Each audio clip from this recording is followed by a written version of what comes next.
մանիպուլացնում են ու անընդհատ հրահրում են եւ այլն, այ ասում են, տեսեք, տիկին դատախազ, օրինակ ես քաղաքական իմաստով կասեմ, որ գիտեք ինչի, օրինակ մեր ռեյտինգը քիչ իջել է, որովհետեւ օրինակ ժողովուրդը մեզանից պահանջում են նախկին թալանչիներին ձերբակալել, նախկին թալանչիների ապօրինի գույքը վերցնել, ինչքան էլ իրենց բացատրում են, որ դա իրավական գործընթաց է, դա փուլերով է անցնում, մեկը Հայաստանի Հանրապետության քաղաքացու պահանջը այդ մեկն է։ Հիմա այստեղից որ ասում են նոր մի քիչ առաջ բանախոսը պարոն Մինասյանն ասում է հարստացել եք, հա, հարստացել ենք, ունենք լիքը ընկերներ են ավելացել, լիքը համակիրներ են ավելացել, մեզ հարգողներն են շատացել, դուք էլ հարստացել եք փողով, օրինակ ես չեմ պատկերացնում 2 տարի, 3 տարի դառնում են պատգամավոր կամ ինչ-որ պաշտոնյա, եկեք այդ հանք տենանք իրաց տները, իրանց ունեցվածքները, մենք էլ էս 7 տարի ենք պաշտոնյա, եկեք թանք մերն էլ տենանք։ Հա, ասում է բանը, Լևոն Քոչարյանը գնացել էր բան Վարդենիս, հետաքրքիր է էլի, հիմա հուսով եմ կլսի ինձ, որ գնում իր Վարդենիս Լևոն Քոչարյանը, այդ ճամփով անցնելուց այդ քանդած գործարանները տեսար չէ, ձեր օրոք էր քանդվել ու հարց տվեցիր քեզ, ինչի, որ գնացիր Վարդենիս, ասեցիր, որ իրանց հիվանդանոցն ուզում էիք փակեիք, որովհետև քիչ մարդերը սպասարկում, ասեցիք թե չէ, եթե չասեցիք մենք անպայման կասենք, օրինակ երբ որ այդ ճանապարհով գնում էիք, մենք էինք սարքել, մեր իշխանությունը, ձեր իշխանության ժամանակ դες ճանապարհ չկար, կամ որ այդ Սևանի լճի ափով անցնում էիք, չէիք տեսնում այդ օրինակ ձեր թիմակիցների դղյակները, այդ դղյակից մինչև սարքենք, այս աշխատավարձով հաշվարկել եմ երեք, մոտապես պետք է 157 տարի ապրեմ, որ կարողանամ մի հատ այտենց տուն սարքել ինչ-որ տեղ, այնտեղ Սերյան Օհանյանի վիլլաներ, այնտեղ Վլադիմիր ոնց էր այդ կոչվում, Վովայի էլի, Գասպարյան Վովայի դաչաներ եւ այլն։ Հիմա եկես թե մեզ հարստանալու մասին եք խոսում։ Օրինակ Օղորմաս Պապս մի հատ պատմություն էր պատմում, այդ որ զավոդները քանդում եք այդ ժամանակ, ասում էր Քյավառից մի մարդ ա լինում հարուստ, տղային ուղարկում Երևան ուսման, ուսանող ընկերներին կանչում է գավառ հյուրասիրելու Սովետական միության ժամանակ առավոտը հերը զարթնում է, մի կալոտ 25-նոց է տալիս, ասում տղա ջան, ես կտանես կհյուրասիրես ընկերներիդ, իրիկունը գալիս ասում տղա ջան, փող ունես, ասում չէ պապ ջան, մի քիչ էլ տուր վաղն էլ տանեմ հյուրասիրեմ, փողը տալիս, ասում բայց տղա ջան, սրան ինչ-որ բան կառնես, նոր կուտես, էլի, էսս չեն ուտում։ Ասածս ինչ է, այդ պատերը, այդ զավոդներն ու գործարները այդպես չեն ուտում, այդ սարքում են, աշխատում է, հետո դրանից եկած եկամուտը ջայնան մեզի մղցում եք, ինչ ուզում եք արեք, բայց գոնե այդ ամեն ինչը սարքեք նոր, քանդերեք, ինչ կա չկա քանդերեք, իսկ քո մոտ հարց ասեցիք այդ վարդենիցիներին, որ եկաք գավառ գնացիք ու հաջորդ օրը կաբելի գործարանը փակվեց, իսկ ասեցիք, որ հայտարարում էիք, որ Գեղարքունիքի մարզը Հայաստանի կույրաղիկն է, չասեցիք, չէ, իսկ ընդհանրապես այդ գյուղ երբևիցե Գեղամասար խոշորացված համայնք երբևիցե ձեր կյանքի ընթացքում մի օր այլ օր եղել էիք, թե չէ։ Հիմա հավաքել եք ձեր կուսակցականներին ու ասում եք ժողովուրդ, սենց բաներ ասում։ 90% ձեր կուսակցականներն են եղել, հələ մի հատ դուրս գայիք ժողովրդի հետ շփվեիք։ Գեղամ Մանուկյանը ստեղից ասում է, մեկ մի հատ գիրք է բերել, չգիտեմ ինչ գիրք, ասում է, մեկ թուրքերն են մեզ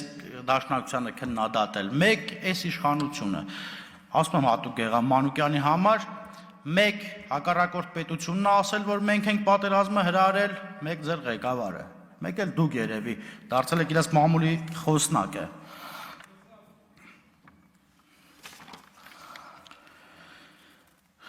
Ասում եմ մամուլը ձերն է։ Այ Ժորժ ջան, կամ մեկ կամ երկու թերթ, եսի մեր ելույթները գցում կամ չի գցում, սա օրը մամուլը ձեզ գովում է, մեզ կլնգում է։ Այս մամուլը տվեք ինձ, այս մամուլը տվեք ինձ, հաջորդ ընտրություններին 7 քանի պատգամավոր եք, բայց դուք 7 ձայն կտանեք։ Եթե այս տեմպով ձեզ կլնգեմ, ինչ որ այս մամուլը մեզ է կլնգում, դուք էլ ձեզ չեք ընտրի։ Ասում է ասֆալտի որակը վատն է, պարոն Խաչատրյանն ասում։ Ասում է ասֆալտի որակը վատն է, ակամայից հիշեցի Կիկոսի մահը այդ դրվագը, որ ասում է լավ ծառին ցած ընկավ քարին։ Հիմա իրանք ոնց են այդ բանով են մտածել, այդ գծի մեջ են մտածել, որ եթե օրինակ մենք ասֆալտ անենք, հետո այդ ասֆալտն հաջորդ տարի կքանդվի, նորից մենք պետքա սարքենք, այնա լավա ոչ մի բան չանենք, այդ գումարը մխսենք հետա։ Ինչի մասն է խոսքը։ Հիմա Ժորժ ջան անում ենք, լավ թե վատ անում ենք։ Հիմա ինչը վատ է, գումարը չենք տրամադրում, ասաց տարածքային նախարարը, աշխատում ես, եթե աշխատում ես, ուրեմն ունես թերություններ։ Ու ուզում եմ Հայաստանի Հանրապետության քաղաքացիներին հիշեցնել, որ այսքան քննադատում են վարչապետին, միշտ հիշեք, Ժորժ ջան, անգործունակ մարդիկ են, քարով խփում պտղատու ծառերին, ընդհանրապես այդպես է։ Հիմա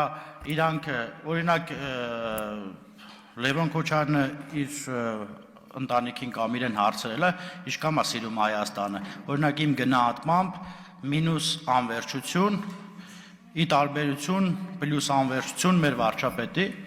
Հիմա այստեղից ելնում հրահարում են, կռիվ են սարքում, հետո ասում են այ տեսակ ինչ եղավ։ Այո, ժողովուրդ Հայաստանի Հանրապետության քաղաքացին պահանջում է նախկին թալանը վերականգնել։ Դրա համար, եթե մենք չենք վերականգնում, դրա համար մեր վարկանիշը ընկնում է։ Մեկ էլ ստեյս խոսացին Մասիվի թաղապետարանում կատարվածի իմաստով ու ակամայից հիշեցի մեր նախկին գործընկերոջ Աստված հոգին լուսավորի Սերյան Սարոյանին, ասում էր համ ուզում եք քֆուր տակ, համ ուզում եք մեզ սիլա չտան։ Հիմա այդպես չի լինում, Ժորժ ջան, հիմա ամենին ամեն ժամանակ հրահարում եք, հիմա մեկս կարում է մեզ զսպի, մյուսը չի կարում, չի կարելի։ Ասում է մարտի բեկին միգուցե վարչապետն էր մեղավոր։ Գիտեք ինչ էր մոտս, որ օրինակ վարչապետը կրակեց, վարչապետը հրահրեց, վարչապետը կոալիցիա կազմեց։ Հարգելի գործընկերներ, ես զարմանում եմ նույնիսկ այս ամյոնից ոնց են խոսում։ Եթե ես մի օր կլսեք, որ այս իշխանությունից այն իշխանություն են տեղափոխվել, կգաք ասեք չես ամաչում։ Ինչ իշխանություն եկավ, հետ աշխատեցիք։ Մենք որ նոր էինք եկել իշխանության, մեր հետ աշխատում էիք, ձեր թիմակիցները էլի մեծ էին աշխատում։ Օй, վարչապետին գիտեք ինչ գովք էին ասում։ Հենց իրանց ազատեց, հաջորդ օրվանից սկսып վատաբան մեկ չի կարելի, չէ, եկեք իրար հետ երկիր սարքենք, թեկուզ չեմ էլ կարծում, որ դուք ցանկանում եք այս երկիրը սարքվի, դառնա նորմալ երկիր։ Ժորժ ջան։ Ասում է բանը, չեմ հիշում ստեղ, Մինասյանն էր ասում է, հոկտեմբերի 27-ը կարող է ճյուղերով գա դառնա ձեզ բանը։ Հարգելի դաշնակցական ընկերներ, 2099 թվականի հոկտեմբերի 27-28-ից հետո մինչ երևի այսօր հոկտեմբերի 27-ի մասին չեք խոսացել, այն ժամանակ երևի ձեր շեֆից էիք վախենում, հետո էլ ինչ խոսակ, հոկտեմբերի 28-ին արդեն Հայաստանի Հանրապետության քաղաքացին գիտեր ինչա կատարվել, գիտեր ով է գլխատել Հայաստանի Հանրապետությունը, ով է սպանել Սպարապետին, ով է սպանել Կարեն Դեմիրճյանին։ Եվ ուզում եմ, եթե իմ ելույթից հետո ելույթ կունենաք, եկեք ասեք, օրինակ իմ մասով, իմ ու ձեր բաժին, եթե մեր մեջ մարդ կա, որ մի թիմում է եղել, որտեղ փող են բաժանել, ու ինքը մասնակից է եղել դրան, ինքը բարոյական է թե